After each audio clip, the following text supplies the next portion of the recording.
MDH की हल्दी मिर्ची धनिया करे कमाल। ये रंग दे, ये खुशबू दे, ये तीखा, ये कम पड़े। क्या निराला MDH मसाला।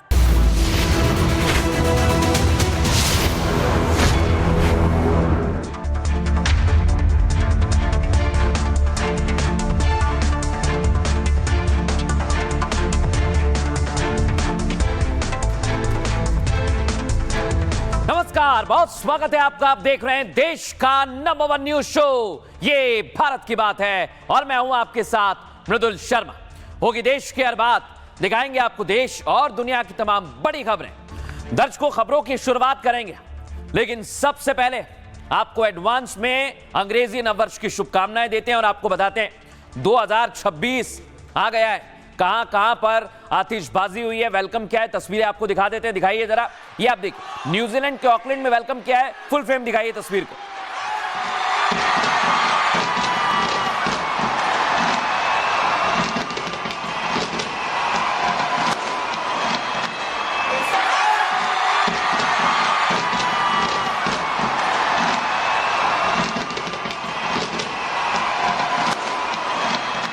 ये न्यूजीलैंड के ऑकलैंड में साल 2026 का वेलकम किया। अब आपको एक और तस्वीर दिखाते हैं, पड़ोस में है ऑस्ट्रेलिया।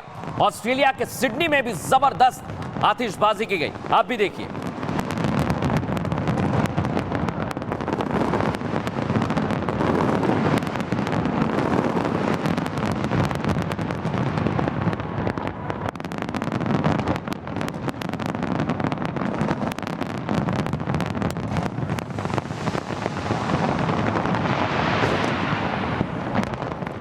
अयोध्या में भी साल का जश्न मनाया जा रहा है, नए साल का स्वागत किया जा रहा है। ये आपको तस्वीर दिखा रहे हैं, भोपाल में ठीक राम मंदिर जैसा मंदिर बनाया गया है। वहां पर भी नए साल के लिए पहले से ही तैयारियां हैं। सुनवाइए जरा।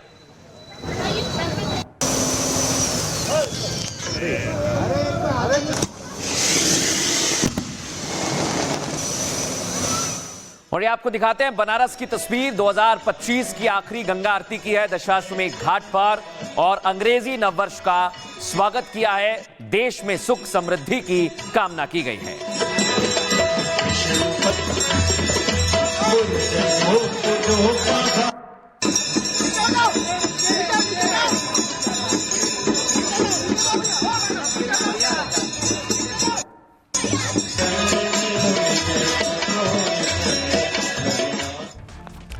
तो नए साल का जगह जगह स्वागत किया जा रहा है, लेकिन आज खबरों में आपके लिए क्या है, साल 2026 आने वाला है दर्शकों, और उसके लिए मोदी ने तैयारी कर ली है।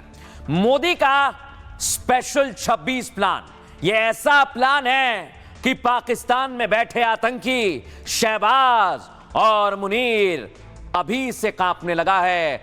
आज रात उसे नींद नहीं आएगी, देखिए जरा।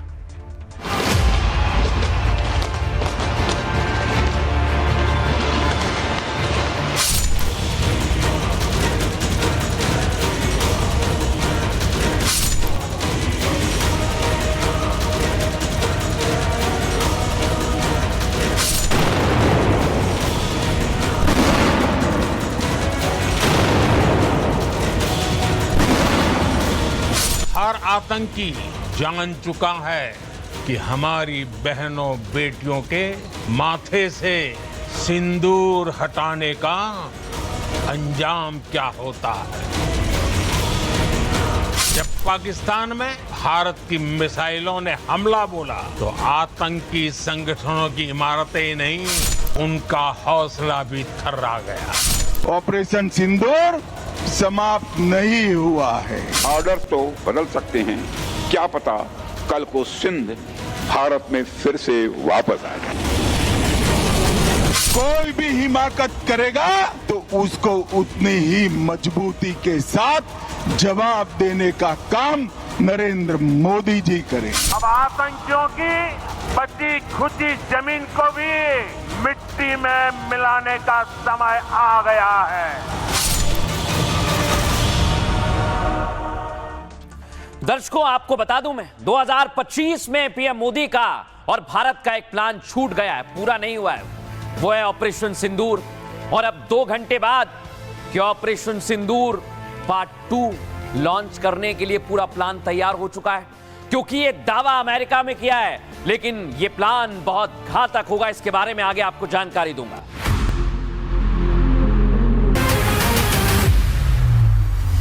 भारत माता की जय, भारत माता की जय, भारत माता की जय। सैल्यूट करता। अब आपको दिखाता हूं दर्शकों, ये है ऑपरेशन सिंदूर, जिस पर दावा किया गया कि ये अभी पूरा खत्म नहीं हुआ है। ये सिर्फ और सिर्फ ट्रेलर था, अभी तो पूरी पिक्चर बाकी है, जो 2025 में नहीं 2026 में आतंकियों का खात्मा करेगी।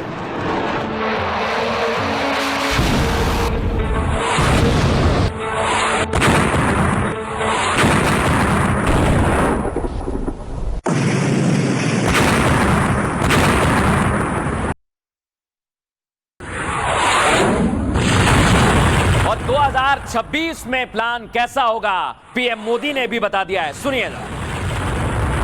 भारत पर आतंकी हमला हुआ तो दुश्मन को उसकी बड़ी कीमत चुकानी पड़ेगी। 140 करोड़ भारतीयों का ऐलान है। ऑपरेशन सिंदूर अभी खत्म नहीं हुआ है। दर्शकों मैं आपको बताता हूं, ये आप देख रहे हैं, दावा किया है अमेरिका की एक बड़ी एजेंसी ने, और ये थिंक टैंक है जिसने कहा है कि 2026 में भारत और पाक के बीच महाजंग होगी।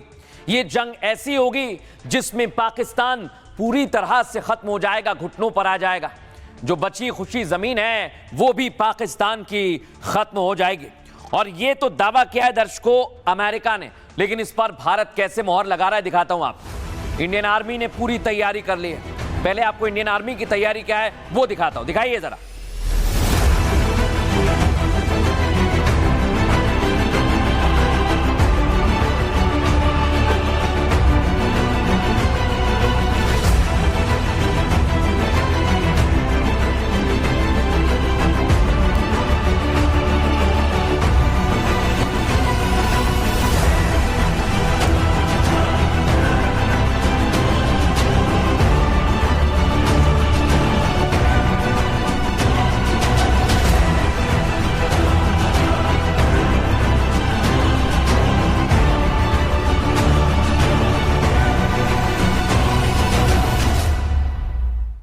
सेना की यह तैयारी दर्शकों प्रभु श्री राम से प्रेरणा लेकर की जा रही है, और इसका खुलासा किया रक्षा मंत्री राजनाथ सिंह ने। कहा है कि अब राक्षसों का यानी आतंकियों का अंत निश्चित है। सुनिए जरा।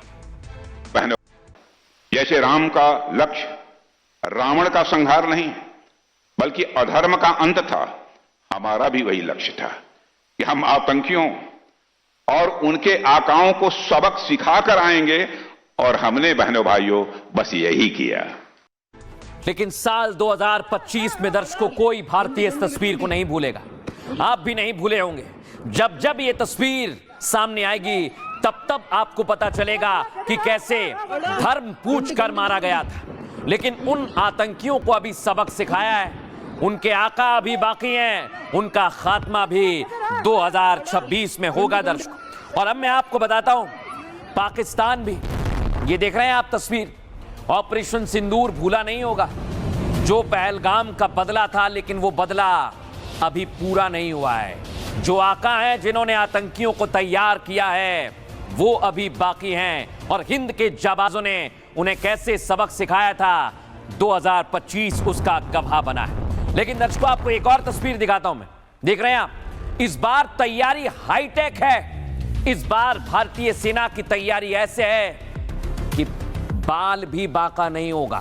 भारतीय सेना कार्रवाई भी करेगी, और ऐसी कार्रवाई करेगी कि दुनिया। बड़ी बात क्या है दर्शकों, आतंकियों की धड़कन तो अभी से तेज हो गई है, अभी तो शुरू ही नहीं हुआ है, और ये आतंकी आज फिर से बैठक कर रहे हैं।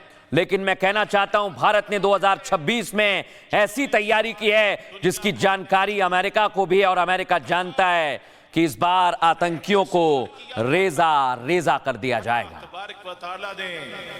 6-6.5 माह पहले साथियों, उस हमारे दुश्मन को वो तिगनी का नाच नचाया है।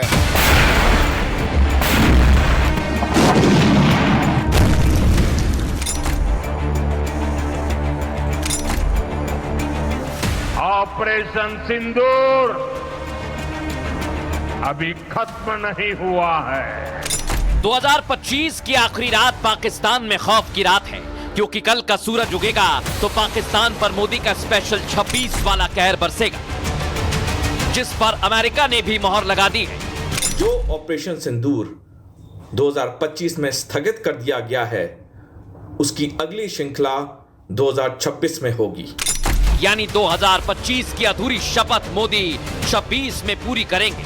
लेकिन इस बार सिर्फ ब्रह्मोस नहीं, समंदर भी शौर्य का सैलाब देखेगा, क्योंकि K4 नाम का काल दुश्मन को थर्राने के लिए तैयार है। अब आतंकियों की बची खुची जमीन को भी मिट्टी में मिलाने का समय आ गया है। भारत की तैयारियों से पाकिस्तान का खलीफा खौफ में है, क्योंकि इस बार शायद बंकर में भी छिपने की जगह ना मिले। मेरा MS इधर ही है, इसने आके मुझे कहा कि सर वो जंग शुरू हो गई है, तो मुझे आके कहा कि सर वो बंकर में चले। यानी 2025 में पाकिस्तान को वो जख्म मिला जो सदियों तक ना भरे, और 2026 में वो जंग होगी जिसमें पाकिस्तान का नक्शा बदल जाएगा। लेकिन दर्शकों, इधर साल खत्म हो रहा है और नया साल यानी 2026 आ रहा है, लेकिन क्यों दावा किया जा रहा है कि भारत और पाकिस्तान की जंग होगी? आइए जरा आपको बताता हूं मैं। अमेरिका की एक रिपोर्ट आई है। अमेरिकी रिपोर्ट में भारत के स्पेशल 26 को लेकर बहुत बड़ा खुलासा हुआ है दर्शकों। यूएस थिंक टैंक ने दावा किया कि 2026 में भारत पाक में बड़ी जंग होगी। यानी 2025 की अधूरी शपथ भारत की 2026 में पूरी की जाएगी क्या? CFR की report conflicts to watch in 2026 के अनुसार कश्मीर में आतंकी गतिविधियां बढ़ने से भीषण जंग छिड़ने की संभावना है। अगर आतंकी घटनाएं हुई तो ऑपरेशन सिंदूर पार्ट 2 शुरू हो जाएगा। आपको बताता हूं मैं, भारत पाकिस्तान में इतिहास की सबसे जबरदस्त जंग होगी 2026 में, क्योंकि जम्मू कश्मीर में 30 से ज्यादा पाकिस्तानी आतंकी इस समय सक्रिय हैं और रिपोर्ट में दावा किया गया कि भारत इस जंग के लिए खुद को तैयार कर रहा है। देख रहे हैं ना, भारत ने हाल ही में 79,000 करोड़ रुपए के रक्षा सौदे को मंजूरी दी है। हमने आपको दिखाया था, जिसमें ड्रोन है, air to air missile, guided bomb शामिल है। इतना ही नहीं, यानी भारत खुद को स्पेशल 26 के लिए तैयार करने की पूरी तैयारी कर चुका है और जंग के लिए रेडी है। जबकि पाकिस्तान ने जंग के डर से तुर्की से ड्रोन और चीन से वही नकली हथियार खरीदे हैं। लेकिन पाकिस्तान पर स्पेशल 26 वाला प्रहार भारत नहीं करेगा दर्शकों। सिर्फ भारत नहीं, बल्कि इस बार तो अफगानिस्तान भी पाकिस्तान पर जोरदार अटैक करेगा।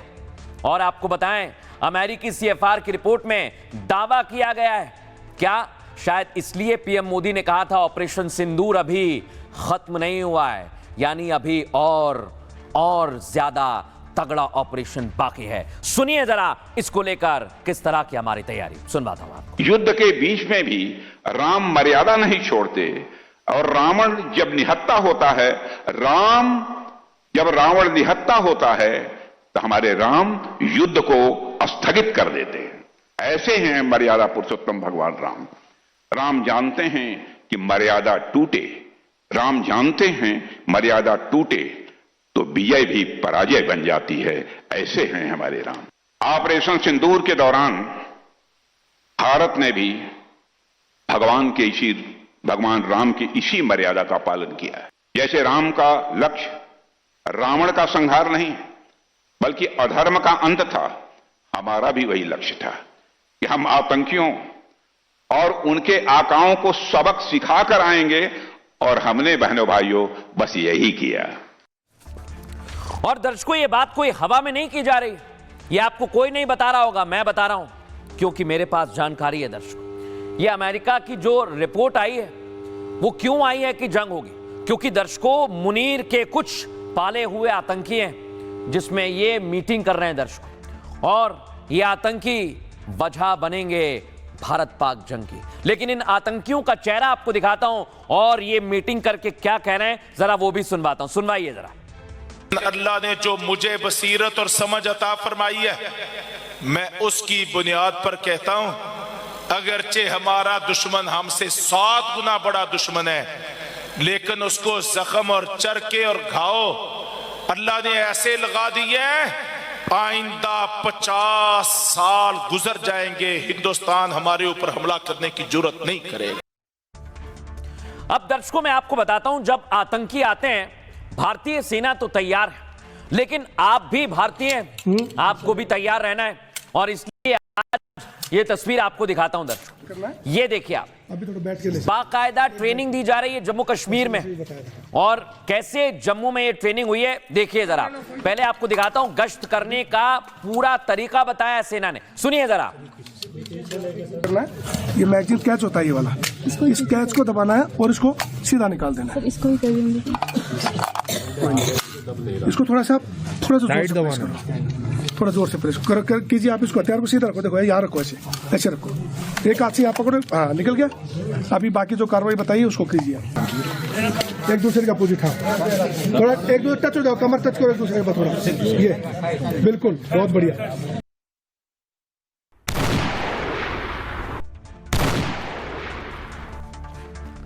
देखा आपने दर्शकों, महिलाएं तक हाथों में बंदूक उठा चुकी हैं।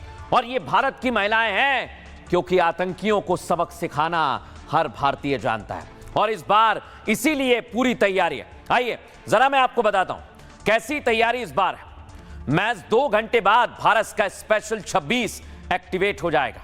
स्पेशल 26 यानी वो जंग जो भारत 2026 में लड़ने वाला है। दर्शकों, इस जंग के लिए भारत 3 लेयर में तैयारी कर रहा है। पहली तैयारी तीनों सेनाओं की ट्रेनिंग और युद्ध अभ्यास है। दूसरी तैयारी तीनों सेनाओं को अत्याधुनिक हथियारों से लैस करना है। और तीसरी लेयर में सीमा पर रहने वाले विलेज प्रहरी जो आपको यहां पर दिख रहे हैं। इसके लिए जम्मू कश्मीर में आर्मी गांव-गांव लोगों को ट्रेनिंग दे रही है, जो तस्वीर हमने आपको दिखाई। सीमा पर रहने वाले ग्रामीण युद्ध कौशल और हथियार चलाना सीख रहे हैं। डोडा में आर्मी ने सैकड़ों गांव वालों को हथियार की ट्रेनिंग दी और बाकायदा बताया कि आपको कैसे इसका इस्तेमाल करना है, क्योंकि आतंकी घुसपैठ के बाद सबसे पहला सामना यही प्रहरी करते हैं दर्शकों। यानी बॉर्डर पर घुसकर आतंकी निकले भी तो विलेज प्रहरी उन्हें मार गिराए। ये ट्रेनिंग इसलिए भी जरूरी है क्योंकि लश्कर और जैश फिर से एक्टिव हो गए हैं। लाहौर में लश्कर आतंकियों की मीटिंग में इसका ऐलान भी हुआ है। आपको बता रहा हूं मैं, सैफुल्ला कसूरी ने फिर से भारत से जंग की गीदड़ भभकी दी है। ये वही सैफुल्ला है जिसने पहलगाम करवाया। यही आतंकी हरकतें भारत के स्पेशल 26 का पहला आधार बनेंगी और ये पाकिस्तान भी जानता है। सुनिए डिफेंस एक्सपर्ट क्या कह रहे हैं। 2026 में पाकिस्तान फिर एक बड़ा आतंकवादी हमला करेगा भारत पे, क्योंकि उसके बाद पाकिस्तान को पता है कि भारत और पाकिस्तान के बीच में फिर सैनिक झड़प होगी ऑपरेशन सिंदूर की तरह, जिसमें एक बार फिर पाकिस्तान चीन के बनाए हथियारों को टेस्ट करेगा। जो ऑपरेशन सिंदूर 2025 में स्थगित कर दिया गया है, उसकी अगली श्रृंखला 2026 में होगी। अब दर्शकों मैं आपको तस्वीर दिखाता हूं। ये पाकिस्तानी, ये जो आतंकी बार बार उछल कूद कर रहे हैं, पता है क्यों कर रहे हैं?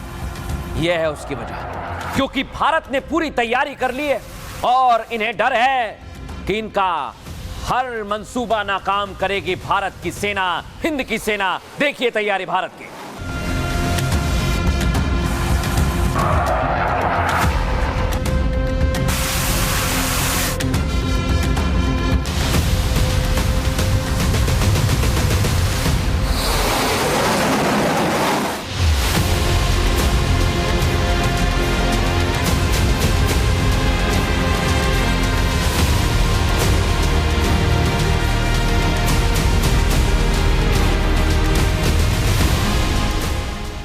अब दर्शकों मैं आपको बताता हूं, अमेरिका तो कई सारे दावे कर चुका है जिनका सच से कोई लेना देना नहीं है, लेकिन अब तो चीन दावा कर रहा है कि हमने भारत पाकिस्तान की जंग रुकवाई। बताइए दर्शकों, ये दावे किए जा रहे हैं बस, लेकिन ये दावे सिर्फ और सिर्फ चीन नहीं, पहले अमेरिका भी कर चुका है। लेकिन आपको बताता हूं ये दावा कब और क्यों किया गया है। ये दावा तो भले ही आज किया गया है, लेकिन इसका कारण दर्शकों ये है, इसका कारण है भारत का वो प्रहार जिसे पाकिस्तान आज तक नहीं भूला है। और इसी रात का जिक्र पहले अमेरिका भी करता है और अब चीन भी करने लगा है। सुनिए जरा। ये यहाँ से छोड़े, अभी ये यहाँ से छोड़े, ये ये वापिस जा रहा है, यहाँ से छोड़े ये इधर से मार रहा है, वो मार के भाग गया। डिफेंस सिस्टम है। भाईजान नूर खान बेस में आके गिरा है। ये अटैक हुआ है नूर खान बेस पे, बिल्कुल घर के सामने। अभी एक जहाज गुजरा है। अब दर्शकों मैं आपको बताता हूं, ये जो तैयारी है ये बड़ी पुख्ता है, लेकिन ऑपरेशन सिंदूर पार्ट 2 क्यों कहा जा रहा है, आइए जरा आपको विस्तार से समझाता हूं। ऑपरेशन सिंदूर में भारत के शौर्य से दुनिया दंग रह गई थी, लेकिन भारत वहीं नहीं ठहरा, बल्कि दोगुनी ताकत के साथ तैयार हुआ है। भारत ने 800 किलोमीटर रेंज वाली ब्रह्मोस के एडवांस वर्जन का परीक्षण किया है। पीपल पे लाइए। सितंबर में 2000 किलोमीटर रेंज वाली अग्नि प्राइम मिसाइल का परीक्षण किया गया दर्शकों। नवंबर में 1500 से ज्यादा किलोमीटर रेंज वाली हाइपरसोनिक मिसाइल का परीक्षण हुआ दर्शकों। और नवंबर में तीनों सेनाओं ने युद्धाभ्यास किया, ट्रायल सर्विसेज पूरा किया। इतना ही नहीं, भारत ने 8 अपाचे AH-64E हेलीकॉप्टर सेना में शामिल किए हैं। सिर्फ इतना ही नहीं, नौसेना में INS उदयगिर, हिमगिरी और माहे को भी कमीशन्ड किया गया है। पहला DSC A-20 शिप इसी महीने भारतीय नौसेना में शामिल हुआ है। और आपको जानकारी दे दूं, 120 किलोमीटर रेंज वाली पिनाका LRGR का परीक्षण भी दिसंबर महीने में हुआ है। और सबसे खतरनाक जो आप आगे देख रहे हैं, यह K4 सबमरीन न्यूक्लियर मिसाइल। ये अभी छोड़ी नहीं है, लेकिन K4 के सफल परीक्षण के बाद आधा एशिया भारत की जद में है। K4 का 3500 किलोमीटर का रेंज परमाणु हमले करने में भी सक्षम है। और आपको बता दें, ऑपरेशन सिंदूर के बाद लगातार भारत की सेना खुद को मजबूत कर रही है। और अब भारत ने वो ताकत हासिल कर ली है जिससे पाकिस्तान की नींद उड़ गई है। बड़ी बात क्या है, पाकिस्तान की तो नींद उड़ गई है, लेकिन एक्सपर्ट इसे लेकर क्या कह रहे हैं सुनवाता हूं आपको। यदि भारत और पाकिस्तान के बीच युद्ध होगा तो बड़ा लिमिटेड और शॉर्ट वॉर होगी। यह भारत के पक्ष में होगा। भारत की रणनीति, कूटनीति और सैन्य बढ़त होगी। पाकिस्तान के अंदर आंतरिक और राजनीतिक अस्थिरता होगी और उनको बहुत बड़ा आर्थिक नुकसान होगा, जिसके कारण उनकी अर्थव्यवस्था चरमरा जाएगी। वहां पे बेरोजगारी, महंगाई और भूखमरी जैसे हालात होंगे, जिसके कारण वहां पर सेना और सरकार पर जन दबाव होगा। लेकिन दर्शकों आपको लग रहा होगा ये पाकिस्तान बार बार बचने की कोशिश करता है, लेकिन इसने 2025 में कई गलतियां की हैं। लेकिन ये यूएई के पीछे जाकर छिप गया, उनसे बड़े बड़े सौदे कर रहा है, इसे लग रहा है बच जाएगा। लेकिन जो गलतियां की हैं वो अब तो इसे फंसा चुकी हैं। आइए आपको बताता हूं पाकिस्तान ने क्या क्या किया। पहली गलती, पहलगाम का अटैक। ये दुनिया जानती है कि इसमें पाकिस्तान का हाथ है, आप भी जानते हैं और दुनिया को बताता भी है भारत। ये तो पहली गलती। अब आपको बताता हूं मैं, 2026 में मुनीर ने अपनी मौत की स्क्रिप्ट खुद से लिख दी है। दूसरी, टीटीपी से लड़ाई मुनीर की और पाकिस्तान की दूसरी सबसे बड़ी गलती है, जिसका भुगतान वो आज तक कर रहे हैं। टीटीपी के लड़ाके उन्हें ठोक रहे हैं।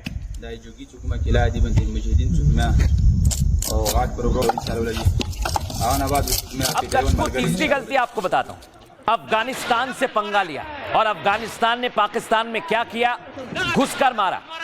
बॉर्डर पर पाकिस्तानी सेना ने कोशिश की मुकाबला करने की, लेकिन वो कर नहीं पाए।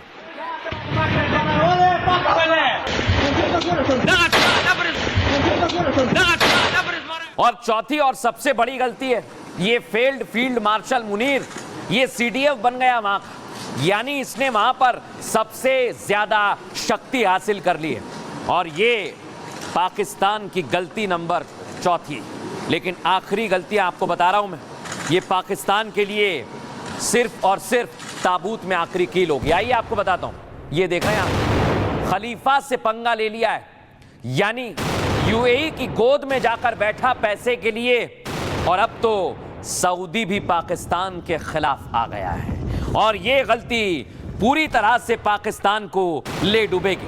खबर है दर्शकों, आपको बता रहा हूं मैं, इतने खफा हैं सऊदी वाले कि मुनीर को नो एंट्री बोल दिया है।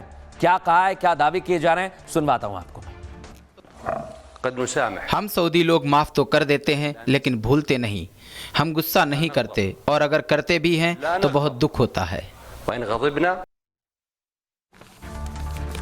सुन लिया आपने, माफ, लेकिन इस बार माफी नहीं मिलेगी क्योंकि दावे तो अब पाकिस्तान के अंदर भी किए जाने लगे। सुनवाता हूं मैं आपको। शहजादा मोहम्मद बिन सलमान ने मेरी इतलात के मुताबिक, मेरे ज़राए के मुताबिक, पाकिस्तान के इस वक्त किसी भी किस्म के सरबराह, खासतौर के ऊपर फील्ड मार्शल आसिम मुनीर से मुलाकात के लिए इनकार कर दिया है। हालांकि हमारी इतलात थी कि रियाद वो जा रहे हैं और रियाद जाके वो मुलाकात करना चाहते हैं शहजादा मोहम्मद बिन सलमान से, लेकिन शहजादा मोहम्मद बिन सलमान ने किसी भी किस्म की मुलाकात से इनकार कर दिया।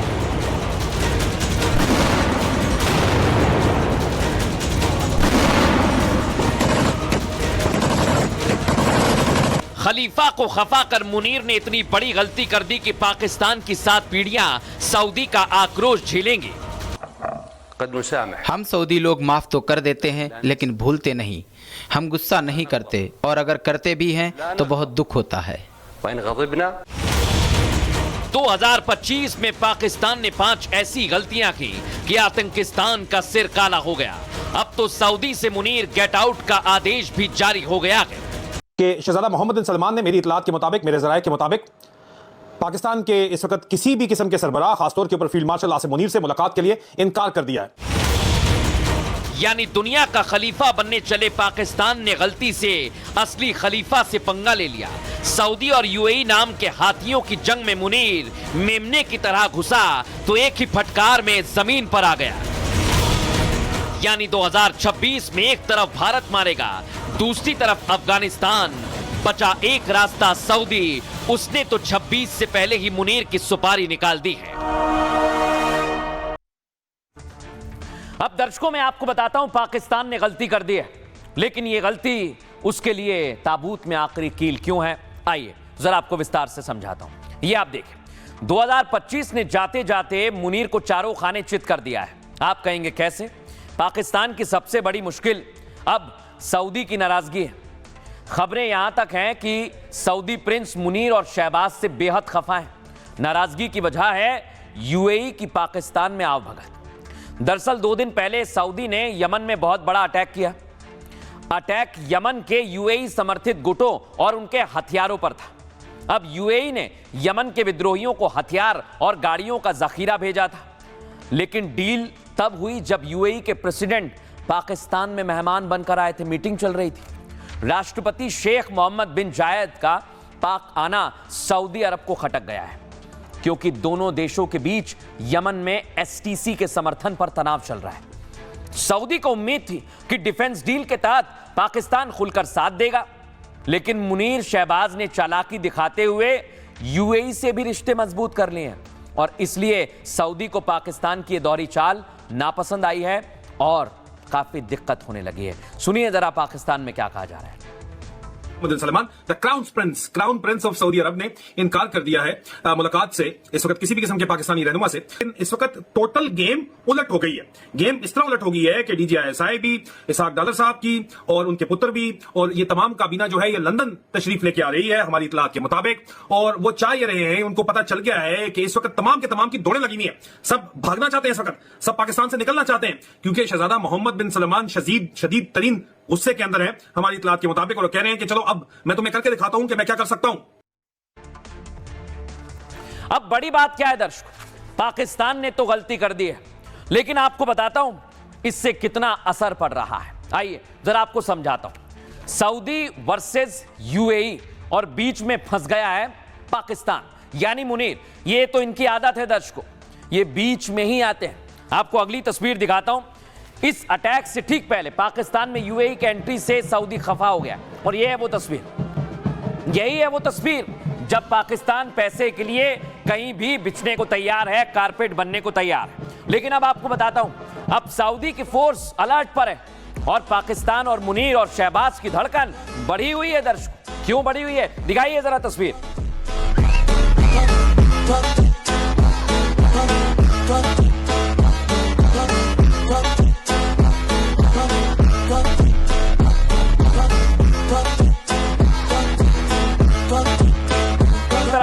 अफगानिस्तान टीटीपी अब सऊदी से भी दुश्मनी मोल ले ली और वहां के पत्रकार कह रहे हैं कि चीन ने पाकिस्तान में अपनी अलग कॉलोनी बसा दी है। सुनिए जरा वहां के पत्रकार क्या कह रहे हैं। पीपल्स लिबरेशन आर्मी PLA जी, जो कि कस्टोडियन है चाइनीज डिफेंस की जी, I think Pakistan and PLA और भी ज़्यादा क्लोज रिलेशनशिप होगी और चाइनीज टेक्नोलॉजी ट्रांसफर्स जो हैं बड़ी रैपिडली होंगे पाकिस्तान को। China will treat Pakistan literally as its passport to the rest of the world. और पाकिस्तान की वो अहमियत जो 1950s और 60s और 70s और 80s में अमेरिका के लिए थी, वो अहमियत अब चाइना के लिए होगी। और पहले ये था कि सिवाय अमेरिका के हथियार और पैसे वही दे सकता है और हमें सख्त दोनों की जरूरत थी। अब आगे जाके नजर ये आ रहा है कि पैसे भी और हथियार भी हमें अफलोट रखने के लिए वो चाइना से मिलेंगे। लेकिन दर्शकों, ये तो पाकिस्तान को पता है कि 2026 उसके लिए मुश्किल वाला रहने वाला है। अब आगे बढ़ेंगे और आपको बताते हैं देश में 2026 की क्या तैयारी है। सबसे पहले आपको लेकर चलते हैं उत्तर प्रदेश, क्योंकि उत्तर प्रदेश में आज योगी आदित्यनाथ ने शपथ ले ली है 2026 की। वो क्या है, आइए जरा आपको सबसे पहले योगी आदित्यनाथ की शपथ को सुनवा देते हैं। सुनवाइए जरा। अंतराल के उपरांत इस चर्चित प्रतीक्षित मौके पर अंतर मन में भावनाएं कुछ ऐसी हैं कि उन्हें व्यक्त करने के लिए शब्द नहीं मिल रहे हैं। मन भावुक है, भाव विभोर है। ऐसा लगता है हम त्रेता युग में आ गए हैं। भाव विभोर कर देने वाली इस दिन की प्रतीक्षा में लगभग 5 शताब्दी व्यतीत हो गई, किंतु प्रतीक्षा और संघर्ष का क्रम सतत जारी रहा। अंततः वह शुभ अवसर आ ही गया जब कोटि कोटि आस्थावानों के त्याग और तप को पूर्णता प्राप्त हो रही है। आज आत्मा प्रफुल्लित है इस बात से कि मंदिर वही बना है जहां बनाने का संकल्प लिया था। यह राष्ट्र मंदिर है, क्योंकि अवधपुरी में रामलला का विराजना राम राज्य की स्थापना की उद्घोषणा भी है। जय जय सीताराम। और आपको बताएं दर्शकों, तिथि के हिसाब से आज प्राण प्रतिष्ठा की द्वितीय वर्षगांठ, और आज रक्षा मंत्री पहुंचे और वहां मां अन्नपूर्णा के मंदिर पर शिखर की स्थापना की। सुनवाइए जरा।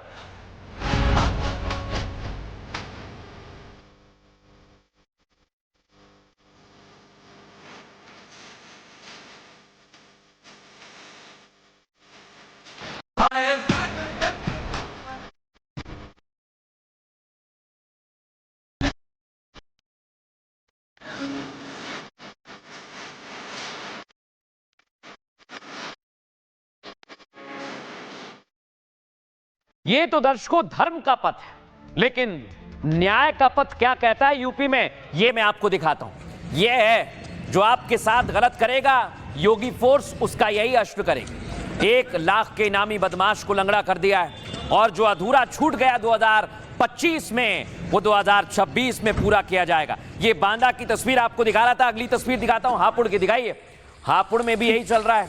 ये गौकशी का आरोपी, इसका नाम अखिल है दर्शक। सोचिए आप, गौकशी कर रहा था, अब इसका भी एनकाउंटर कर दिया है, यानी 2026 में एनकाउंटर का रेट बढ़ने वाला है। अब आपको एक और तस्वीर दिखाता हूं, ये देखिए आप, ये रीलबाज अपराधी सलाखों के पीछे पहुंच गया। पहले इसकी रील दिखाइए जरा।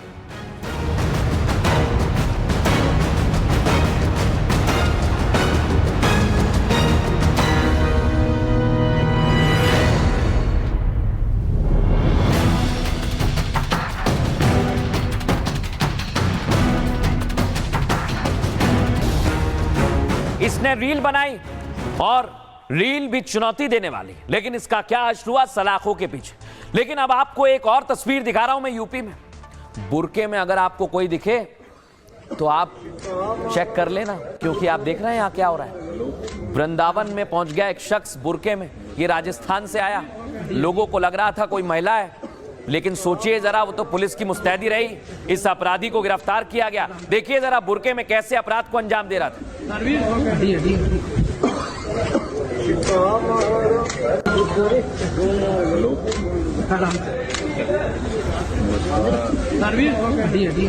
लेकिन दर्शकों, न्याय का पता आपने देखा, लेकिन शिक्षा के मंदिर में अगर कोई गलत काम हो तो वो भी योगी की नजर से बचेगा नहीं।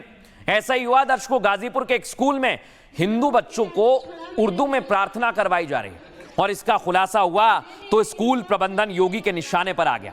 सिर्फ गाजीपुर नहीं, दावा किया गया कि लखनऊ में पेरेंट्स ने शिकायत की कि उनके बच्चों पर उर्दू पढ़ने का और बोलने का दबाव बनाया जा रहा है। सुनिए जरा। तो मैंने उससे पूछा क्या हुआ बेटा, तो उसने बताया मुझे, मैं खुद से नहीं बोलूंगा, आप मेरे बच्चे की जबानी सुनिएगा जो बोलना चाह रहा है। विभू तेज से बोलिए, आपके साथ क्या होता है स्कूल में?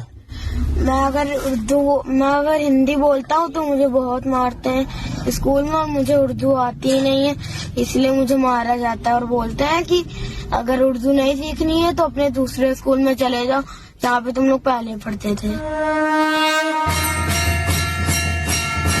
गुनाहों की आदत छोड़ा मेरे मौला। कहते नहीं उर्दू पढ़ाओ इसको, यानी उसको मौलवी बनाना चाहते हैं, कठबुल्ला बन के और देश को ले जाना चाहते हैं। ये नहीं चल सकता। कोई भी व्यक्ति अपराध करेगा तो बच नहीं निकल सकता है। यूपी में साल 2025 का राउंड अप चल रहा है। अपराधियों का चुन चुन कर एनकाउंटर हो रहा है। योगी राम राज्य की परिकल्पना कर रहे हैं, लेकिन उसी उत्तर प्रदेश में नए साल की शुरुआत से पहले स्कूल जिहाद का नया चैप्टर शुरू हो गया। नबी को पसंद है, मुझे ऐसा बंदा बना मेरे मौला, मुझे नहीं तो इंसान बना मेरे मौला। योगी के यूपी में साजिश बहुत बड़ी है। मदरसा नहीं, ये तो खुलेआम प्राइवेट स्कूल में हो रहा है। छोटे छोटे हिंदू बच्चों से उर्दू में स्पीच, उर्दू में प्रार्थना और कलमा योगी को ये मंजूर नहीं है। कहते नहीं उर्दू पढ़ाओ इसको, यानी उसको मौलवी बनाना चाहते हैं, कठबुल्ला बन के और देश को ले जाना चाहते हैं। ये नहीं चल सकता। और नए साल पर यही शपथ योगी ने अयोध्या से ली। धर्म ध्वजा लहराकर उन्होंने साफ कर दिया कि 2026 में चाहे लव जिहाद हो या स्कूल जिहाद, सबका चैप्टर क्लोज होगा। जिहाद की दुकान पर बुलडोजर चलेगा। अब दर्शकों, मैं आपको बताता हूं, पूरी तैयारी की जा रही है। क्या वाकई बच्चों को ब्रेन वॉश किया जा रहा है? स्कूलों में कोई बड़ी साजिश हो रही है? आइए, ये सवाल क्यों खड़े हुए हैं मैं आपको समझाता हूं। नए साल की शुरुआत के साथ नया जिहाद शुरू हो गया ऐसा लगता है। इस नए जिहाद को स्कूल जिहाद का नाम दिया जा रहा है। आपको बताएं, प्राइवेट स्कूल में हिंदू बच्चों को उर्दू पढ़वाई जाती है। दावा किया गया कि कुछ तस्वीर लखनऊ और गाजीपुर के स्कूल से सामने भी आई। गाजीपुर के सीबीएसई स्कूल में हिंदू बच्चों से उर्दू में प्रार्थना करवाई गई। दावा तो यह भी है कि जब छात्रों ने इसका विरोध किया तो उन्हें डांट फटकार लगाई गई। स्कूल का नाम है MRD पब्लिक स्कूल, जिसका वीडियो सबूत भी आया है। प्रार्थना सभा के दौरान छात्रों से उर्दू में कलमा जैसी प्रार्थना पढ़वाई गई।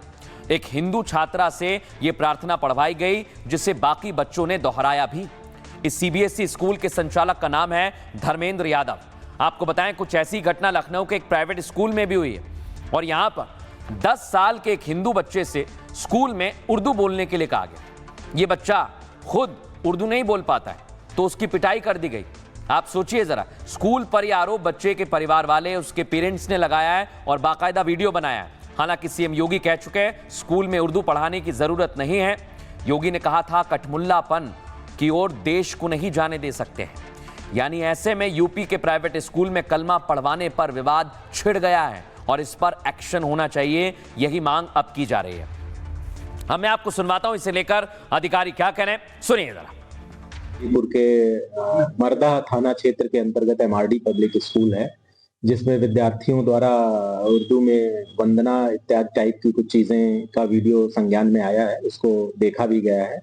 उससे संबंधित जिला विद्यालय निरीक्षक को उसका जांच करने के लिए, उससे संबंधित जो भी तथ्य हैं उनकी जानकारी हासिल करने के लिए और दिशा निर्देश दिए गए हैं। और जो भी जांच के उपरांत जो भी तथ्य सामने आएंगे उसके परिप्रेक्ष्य में आगे की कार्रवाई की जाएगी। संबंधित विद्यालय को जिला विद्यालय निरीक्षक द्वारा नोटिस भी जारी की गई है, उनका भी इस पे नोटिस के उपरांत आगे की कार्रवाई की जाएगी। अब दर्शकों, जब सवाल उठाया जाता है कि शिक्षा बहुत जरूरी है, योगी आदित्यनाथ शिक्षा पर काम करना चाहते हैं, लेकिन इस दिशा में लगातार काम भी किया जा रहा है। लेकिन कुछ लोग हैं जो इस काम को पलीता लगाना चाहते हैं। उनमें से दर्शकों कुछ मौलाना आ गए, कुछ मुस्लिम हैं, और वो कह रहे हैं कि ज्यादा बच्चे पैदा करने चाहिए। वो क्या लॉजिक दे रहे हैं जरा आप खुद सुनिए। जब सब चीज फ्री। आपके कितने बच्चे हैं? मेरे 6 बच्चे हैं जी, बाकी और भी बनाएंगे। स्कूल की पढ़ाई फ्री, ड्रेस फ्री, जूते फ्री, किताबें फ्री। फिर क्यों नहीं पढ़ रहे? पढ़ेंगे जी, फिर तो चाहे 10 के भी 12 हो जाऊँ, चाहे 15 बच्चे हो जाए। हाँ जी, जब सब चीज फ्री मिल जाए, किताबें free, Ayushman card free. Ayushman card बना? हाँ जी बना है। खाना भी फ्री, चावल फ्री, नाच फ्री, सब चीज फ्री। फिर क्या की परेशानी है? मैं बताओ, मौज आ रही है जी। राशन मिले जी, जो बात है 25 किलो राशन मिलता है, मतलब एक बच्चे पे 5 किलो। हाँ जी, और 12 होंगे तो 60 किलो मिले। 25 किलो राशन मिल रहा है, जिसमें 15 किलो चावल मिल रहे हैं, 10 किलो नाज मिल रहा है। अब दर्शकों मैं आपको बताता हूं, कुछ लोग हैं जो योगी आदित्यनाथ के प्लान में पलीता लगाना चाहते हैं, लेकिन सरकार ने कह दिया है कि पलीता लगाने वालों का इलाज किया जाएगा। उसकी तस्वीर दिखाऊं, लेकिन तैयारी कैसी है? यूपी में जनसंख्या के लिहाज से सबसे बड़ा प्रदेश है, इसलिए सीएम योगी की चुनौती भी सबसे ज्यादा है। 2025 में सीएम योगी ने जो संकल्प लिया था, उसे एक के बाद एक करीब पूरा करने का दावा किया जा रहा है। चाहे राम मंदिर का निर्माण हो, महाकुंभ की सफलता, अर्थव्यवस्था में 32 लाख करोड़ का टारगेट हो, या फिर कानून व्यवस्था को मजबूत करना, दंगा मुक्त करना, हर क्षेत्र में योगी सरकार के काम को पूरे देश ने सराहा। अब नए साल को सीएम योगी ने निर्णायक बताया है। उन्होंने कहा 2026 यूपी के लिए वरदान साबित होगा। इसके लिए सीएम योगी ने नया संकल्प भी ले लिया है। उत्तर प्रदेश को एआई, डिजिटल इकोनॉमी के साथ साथ ग्लोबल हब बनाने का संकल्प मुख्यमंत्री ने लिया है। इसके अलावा महिला सशक्तिकरण, महिला सुरक्षा, अपराधियों के खिलाफ जीरो टॉलरेंस की नीति पर फोकस रहेगा। और सबसे जरूरी, 2026 में यूपी घुसपैठिया मुक्त होने वाला है। इसके लिए यूपी पुलिस में 32,000 से ज्यादा सिपाहियों की भर्ती भी होगी। और इसे लेकर योगी आदित्यनाथ ने क्या संकल्प लिया है, सुनिए जरा। परसेप्शन 8-8.5 वर्षों में बदला है। लोगों की हमारे प्रति धारणाएं बदली हैं। आप याद करिए, अगर उत्तर प्रदेश में ऐसे ही दंगे होते, ऐसे ही गुंडागिर्दी होती, अराजकता होती, महीनों कर्फ्यू रहता, क्या हमारे बारे में धारणाएं बदल जाती?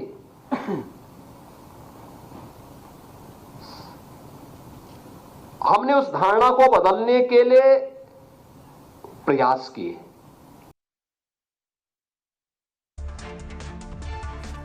अब दर्शकों मैं आपको दिखाता हूं, वॉल 2 पे आइए। बड़ी बात क्या है, इस पूरी तैयारी में योगी आदित्यनाथ ने धर्म पथ पर क्या तैयारी की है, वो आज आप देखें। आज राम मंदिर में दर्शन करने पहुंचे और यहां से नया संकल्प लिया है। दिखाइए, आज नए वर्ष के आगमन से पहले राम मंदिर में मत्था टेका, क्योंकि तिथि के हिसाब से प्राण प्रतिष्ठा की द्वितीय वर्षगांठ।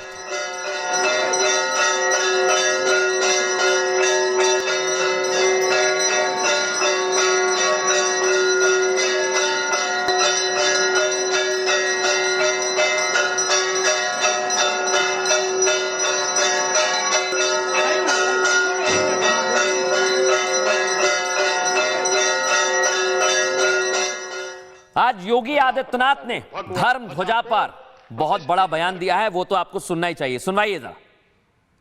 सनातन धर्म की ध्वजा पताका को, भगवा ध्वजा को प्रतिष्ठित करके सनातन से ऊपर कोई नहीं, इस सनातन की ध्वजा पताका हमेशा दिग्दिगंत तक ऐसे ही गूंजती रहेगी और ऐसे ही दिखाई देगी। अब दर्शकों मैं आपको बताता हूं, आज योगी आदित्यनाथ अयोध्या पहुंचे हुए थे। उनके साथ रक्षा मंत्री राजनाथ सिंह, और यहां मां अन्नपूर्णा का मंदिर है, प्रांगण के अंदर है, वहां पर धर्म ध्वजा को स्थापित किया गया है।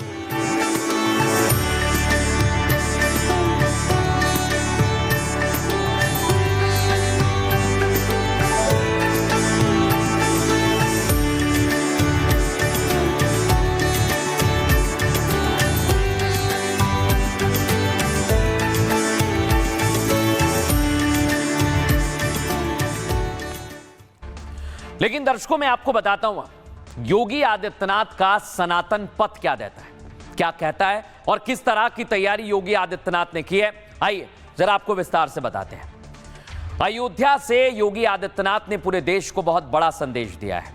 मुख्यमंत्री योगी ने कहा, सनातन धर्म से ऊपर कोई नहीं है और यूं ही पूरी दुनिया में सनातन का पताका लहराता रहेगा। सीएम योगी का यह संदेश तब आया है जब देश में धर्मयुद्ध छिड़ा है। देश के अंदर और बाहर हिंदुओं के खिलाफ साजिश हो रही है। ऐसे में सीएम योगी ने सनातन विरोधियों को सीधा संदेश दिया। उन्होंने कहा, अयोध्या में भी राम विरोधियों ने साजिश रची थी। पिछली सरकार ने प्रभु राम की भूमि को लहूलुहान किया था, लेकिन जिनके शासन में अयोध्या के अंदर आतंकी हमले की कोशिश हुई, अब वो नहीं है।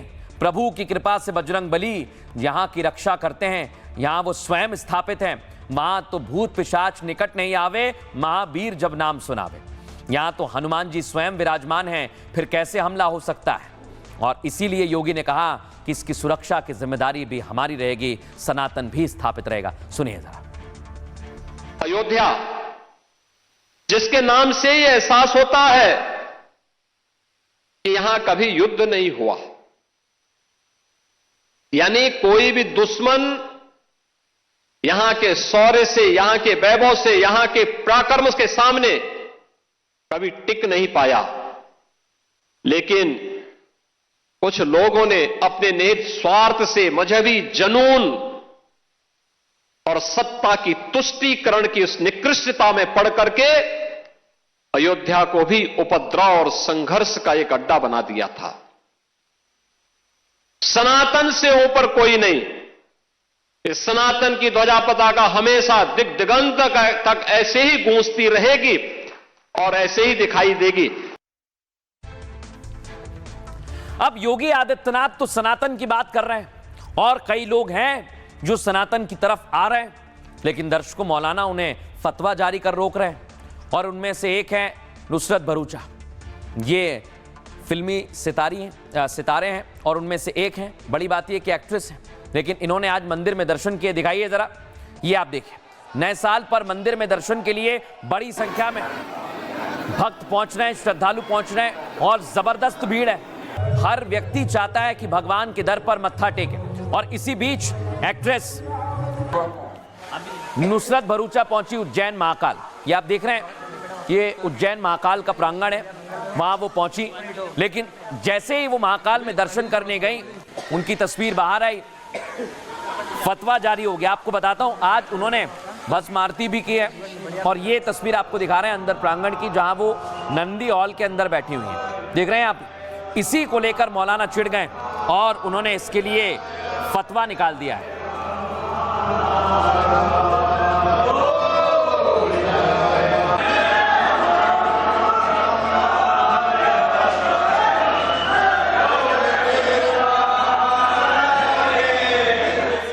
नुसरत पहुंची महाकाल मंदिर और उन्होंने क्या कहा है, पहले आपको वो सुनवा जा रहे हैं। मैं दूसरी बार आई हूँ और ये न्यू ईयर का टाइम है, साल खत्म हो रहा है, नया साल शुरू करने जा रहे हैं और सब बस आशीर्वाद लेने आते हैं। और उन्होंने इतने अच्छे से पूरी अरेंजमेंट की है, सबको लेके आए हैं, बहुत प्यार से सबका दर्शन हुआ है।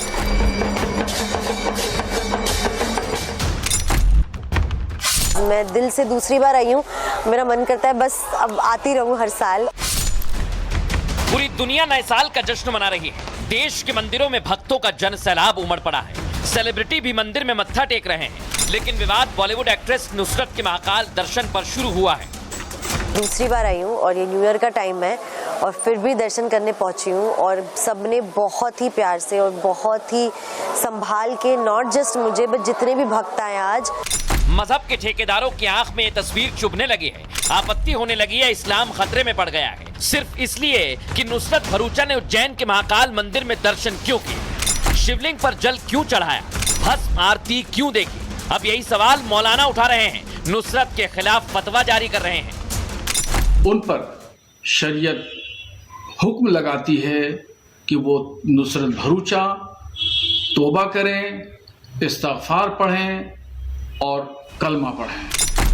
मौलाना शायद भूल गए ये हिंदुस्तान है, यहाँ हर किसी को आजादी है, सुकून जहाँ मिले, संतुष्टि जहाँ मिले, चाहे मंदिर हो या गुरुद्वारा, सबका स्वागत है। फिर फतवा जारी करने के पीछे का लॉजिक क्या है? अब दर्शकों आपको बताते हैं कि नुसरत भरूचा ने किया क्या, क्योंकि मौलाना तो बिगड़ने लगे। आइए आपको तस्वीर दिखाते हैं। ये महाकाल मंदिर है दर्शकों, जहां पर नुसरत पहुंची। नए साल पर मंदिर में भक्तों की भारी भीड़ है। सेलिब्रिटीज भी मंदिरों का रुख कर रहे हैं। और आपको बताएं, अभिनेत्री नुसरत ने भी महाकाल मंदिर में दर्शन पूजन किया, जिसका मंदिर समिति की तरफ से स्वागत भी किया गया है। नुसरत ने महाकाल मंदिर में मत्था टेका, भस्म आरती देखी और यही बात कुछ मौलाना और मौलवी को अच्छी नहीं लग रही है। मौलाना बरेलवी ने नुसरत के खिलाफ फतवा जारी कर दिया है। महाकाल के दर्शन को शरीयत की नजर में गुनाहगार बताया है। बरेलवी ने कहा, नुसरत भरूचा को तौबा करनी चाहिए क्योंकि नुसरत भरूचा ने शरीयत का उल्लंघन किया है। साथ ही कहा, मंदिर में जल चढ़ाना और पूजा करना नाजायज है। इस्लाम मंदिर में जाकर पूजा पाठ करने की इजाजत नहीं देता है। ऐसे में नुसरत भरूचा तौबा करें, अल्लाह से माफी मांगे। और नुसरत को कलमा पढ़कर माफी मांगने की चेतावनी भी दे दी है। लेकिन नुसरत ने कहा कि मैं सिर्फ पूजा करने आई हूं, भगवान का आशीर्वाद लेने आई हूं। लेकिन बरेलवी को बुरा लग रहा है, सुनिए जरा। तमाम चीजों की इस्लाम इजाजत नहीं देता है, उन पर शरीयत हुक्म लगाती है कि वो नुसरत भरूचा तौबा करें, इस्तिग़फ़ार पढ़ें और कलमा पढ़ें। लेकिन दर्शकों, यहां तो मौलाना फतवा जारी कर रहे हैं, लेकिन बांग्लादेश में तो मौलाना ऐसे ऐसे आदेश दे रहे हैं कि हिंदुओं की हत्या रुक नहीं रही है। और 2025 के बाद 2026 आ जाएगा। क्या वहां पर हिंदुओं की हत्या रुक जाएगी दर्शकों अगले साल?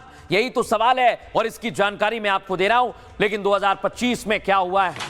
2024 में भी वहां हिंदुओं को मारा गया, 25 में भी हिंदू वहां पर परेशान हैं। हिंदुओं का घर जलाया जा रहा है। ये आज की तस्वीर आपको बता रहा हूं, जहां पर एक हिंदू के घर को आग के हवाले कर दिया है।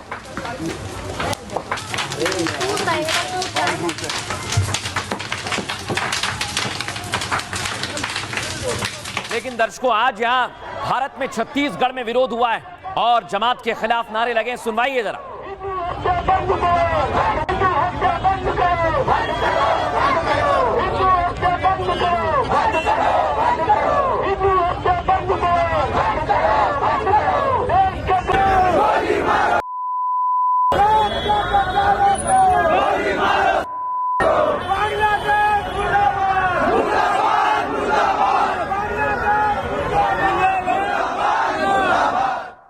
दर्शकों, यहां आप देख रहे हैं, बांग्लादेश में एक हिंदू को गोली मार दी गई। एक फैक्ट्री मजदूर, एक गार्ड वहां पर सुरक्षित नहीं है। तो आप सोचिए हिंदुओं के क्या हाल बांग्लादेश में होंगे। ये तस्वीर मैं आपको दिखाता हूं।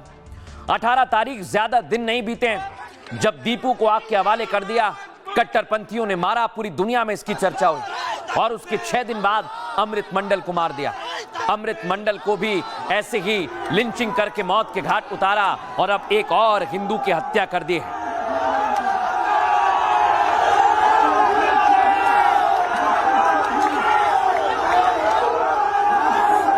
अब मैं आपको दिखाता हूं, वह हिंदुओं के परिवार सड़कों पर आ गए और जिनकी मृत्यु हुई है उनके लिए इंसाफ की आवाज बुलंद कर रहे हैं। सुनवाइए जरा।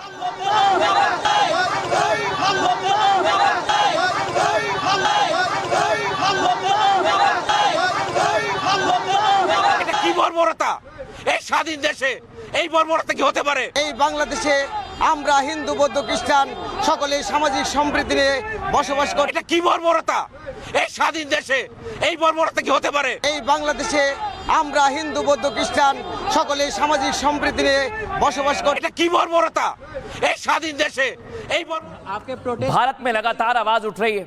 ये प्रोटेस्टर कह रहा है कि हिंदू जहां भी हो आपको बचाना चाहिए। इसे भी सुनवाता हूं। तो ये इसके बारे में कुछ, आपके प्रोटेस्ट के पीछे कोई वजह? बस ये जो हो रहा ही नहीं होना चाहिए, आग लगी है। हाँ, तो ये इसके बारे में कुछ बोलना चाहेंगे आप? बस यही होना चाहिए, जो कातिल है इनको सजा मिलनी चाहिए। तो ये तो बांग्लादेश में हुआ है ना? हाँ, तो हिंदू मारा ना सर। तो हिंदुओं के लिए भी आवाज उठनी चाहिए। बिल्कुल, हम हिंदू सर, हिंदू का एक ही देश हमारा भारत। लेकिन दर्शकों, आज सवाल पूछ रही है दुनिया, 2024 में भी बांग्लादेश में यही हुआ, 25 में भी यही हो रहा है, क्या 2026 में भी यही होगा? भारत के मौलाना और मुस्लिम क्या बोल रहे हैं, सुनिए जरा, उसके बाद रिपोर्ट। मुर्दाबाद बांग्लादेश हुकूमत, मुर्दाबाद बांग्लादेश हुकूमत, मुर्दाबाद बांग्लादेश हुकूमत, मुर्दाबाद। बांग्लादेश में जो अक़लियतों पर जुल्म हो रहा है उसके खिलाफ हिंदुस्तान का मुसलमान सदाए एहतजाज बुलंद कर रहा है और हुकूमत बांग्लादेश को मुतनब्बे करता है कि वो ये अपनी रियाया पर लगाम दे और ये हरकत को बंद करवाए।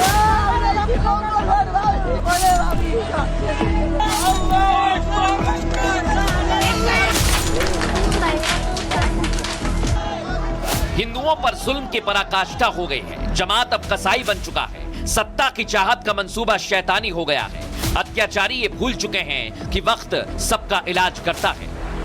हम सब ने प्रभु राम से ही सीखा है, समय सबका न्याय करता है। प्रभु राम से हम सबने सीखा है, समय सबका न्याय करता है। सत्ता का सपना देखने वाले जुल्मी के जुल्मों का हिसाब शुरू हो चुका है। उसी के हथियार से मात देने का प्लान बन चुका है। खामोशी से जुल्म और सितम के बदले का काउंटडाउन चालू हो गया है। लेकिन दर्शकों, सोचिए आप, बांग्लादेश में हिंदुओं को जलाया जा रहा है और कोई आवाज उठाने वाला नहीं है। इसकी मैं आपको आगे खबर दूंगा, लेकिन पहले हिंदुओं के साथ क्या हो रहा है ये देख लीजिए। बांग्लादेश में हिंदुओं पर जुल्म जारी है। आपको बता दें, जमात ने हिंदू का घर जला दिया है। मुस्लिम समुदाय के लोग जबरदस्ती घर में घुस गए। हिंदू परिवार के सदस्यों को घर में बंद करके आग लगा दी।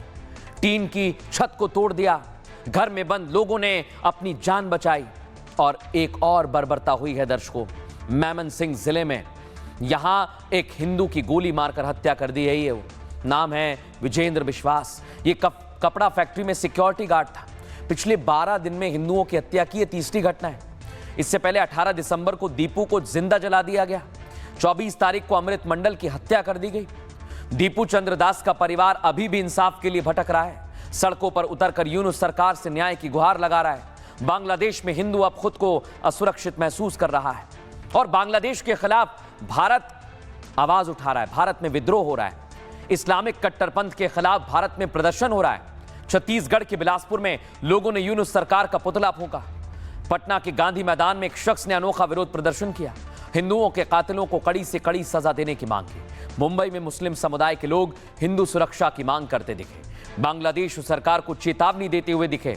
कहा, हिंदुओं पर जुल्म बंद करो। लेकिन क्या वाकई हिंदुओं पर जुल्म बंद हो जाएगा? यही तो सबसे बड़ा सवाल है। 2026 में क्या होगा, सुनिए जरा। मोदी जी, ये मैप बदलने की बारी हो गई है। मोदी जी, ये इलाका ले लो अब आप। बहुत हो गई बकवास। ऊपर से काटो, साइड से काटो। यहाँ पे बांग्लादेश का जियोग्राफी बदल दो। बहुत हो गई बकवास मोदी जी, यही मौका है आपके पास। देश याद करेगा आपको। अगले 50 साल तक आप सत्ता में रहोगे। अभी भी सोच लो, बदल दो बांग्लादेश का मैप। यह आम लोगों की आवाज है दर्शकों, लेकिन ये आवाज क्यों उठ रही है आपको पता है? क्योंकि बांग्लादेश का विरोध अब देश में बहुत हो गया है। और अब तो कथावाचक देवकी नंदन ठाकुर ने आईपीएल में बांग्लादेशी खिलाड़ियों के एंट्री पर सवाल उठा दिया। उन्होंने क्या कहा है पहले आपको सुनवाता हूं। मिस्टर केकेआर, उस खिलाड़ी को, बांग्लादेश के खिलाड़ी को अपनी टीम से निकाल के बाहर करो, तुरंत बाहर करो। मिस्टर केकेआर, उस खिलाड़ी को, बांग्लादेश के खिलाड़ी को अपनी टीम से निकाल के बाहर करो। और इसी मांग का समर्थन कर दिया है संगीत सोम ने। बीजेपी के नेता हैं, वो क्या कह रहे हैं सुनिए जरा। कि आज बांग्लादेश में हिंदुओं का कत्लेआम किया जा रहा है। हिंदुओं को चुन चुन के घर में घुस के कत्ल किया जा रहा है। बहन बेटियों का बलात्कार किया जा रहा है। देश के प्रधानमंत्री को गाली दी जा रही है। नरेंद्र मोदी को गाली दे रहे हैं। भारत के खिलाफ नारेबाजी कर रहे हैं। हिंदुओं को चुन चुन कर उनकी हत्या कर रहे हैं। बहन बेटियों के साथ बलात्कार कर रहे हैं। लेकिन अपने ही देश में बैठे हुए लोग वहां के क्रिकेटरों को खरीदने का काम कर रहे हैं। अब आपको दिखाते हैं दर्शकों, संगीत सोम इधर आवाज बुलंद कर रहे हैं, उधर पवन कल्याण ने भी कह दिया है कि ऐसा नहीं होना चाहिए। सुनिए जरा वो क्या कह रहे हैं। It's very painful to see what's happening out there, and we are being. If anything happens in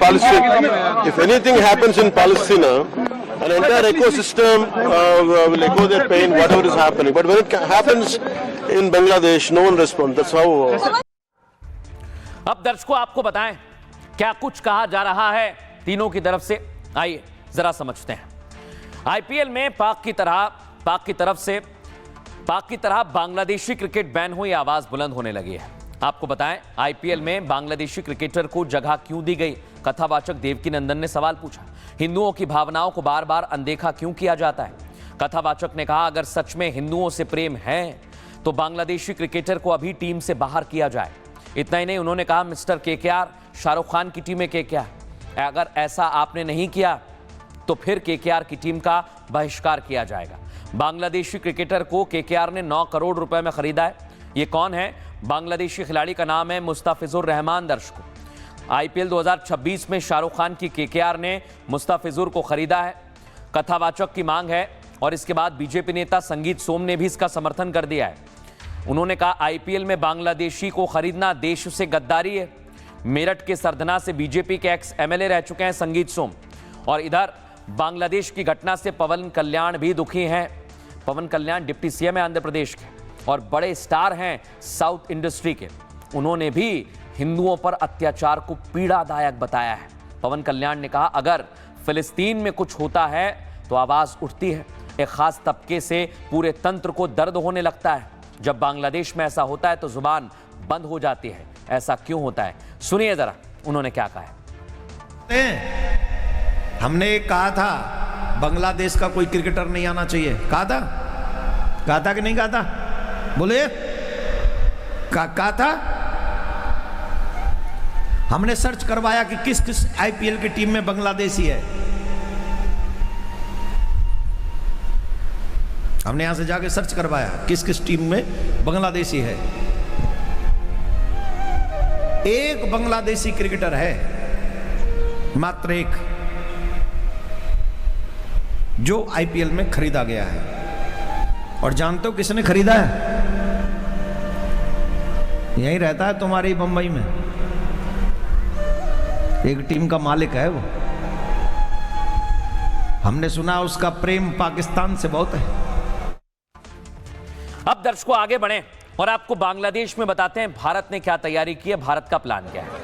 आज वहां पर खालिदा जिया के जनाजे में बड़ी संख्या में लोग पहुंचे, देख रहे हैं आप, लाखों की भीड़ पहुंचे और भारत की तरफ से एस जयशंकर पहुंचे थे। दर्शकों बताता हूं आपको, विदेश मंत्री हैं और उनके बेटे हैं तारिक रहमान, जो 17 साल बाद बांग्लादेश आए और बांग्लादेश में सरकार बनाना चाहते हैं।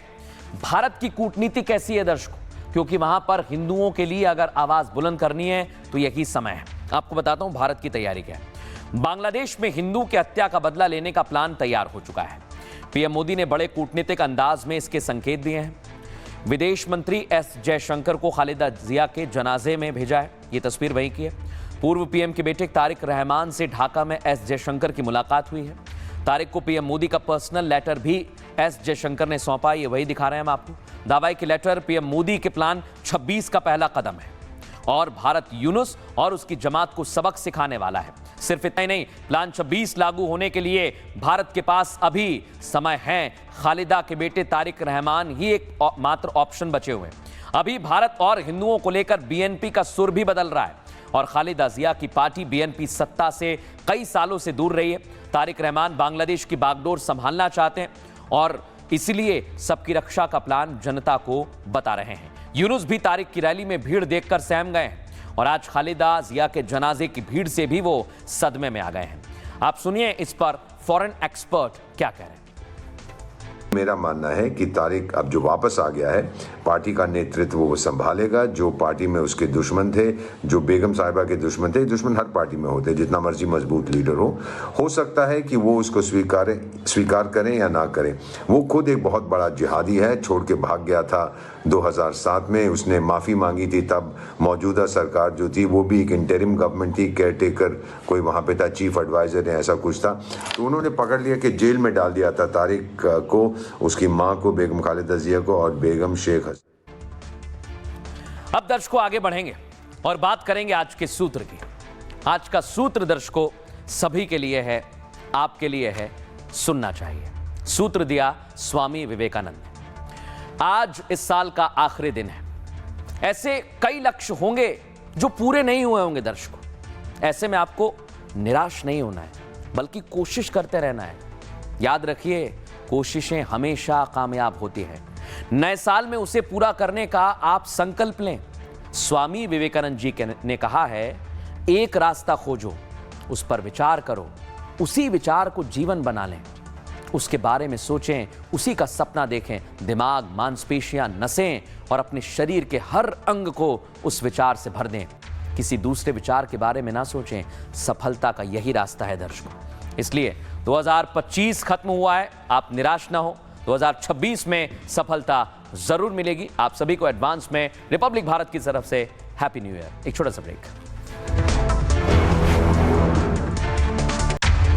अब आया असली स्वाद। अब आया स्वाद। जब स्वाद के पड़े हो लाले तो MDH का चंकी चाट मसाला डालें। MDH का चंकी चाट मसाला। MDH